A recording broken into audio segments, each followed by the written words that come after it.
Establishment से इस वक्त कोई रब्ता नहीं। जनरल रिटायर्ड बाजवा से रब्ता रहता था। उन्होंने सबको ट्रक की बत्ती के पीछे लगाकर रखा था।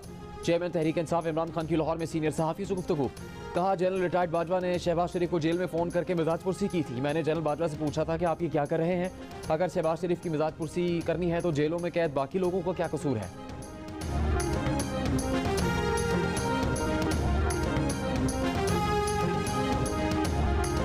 लाहौर हाई कोर्ट ने परवेज इलाही को बतौर वज़ीर आला बहाल करने का तहरीरी हुक्म जारी कर दिया। लिखा, परवेज इलाही की असम्बली तहलील न करने की यकीन दहानी पर गवर्नर के जारी किए गए 19 और 22 दिसंबर के नोटिफिकेशन मुअत्तल किए जाते हैं। नोटिफिकेशन 11 जनवरी तक मुअत्तल रहेंगे।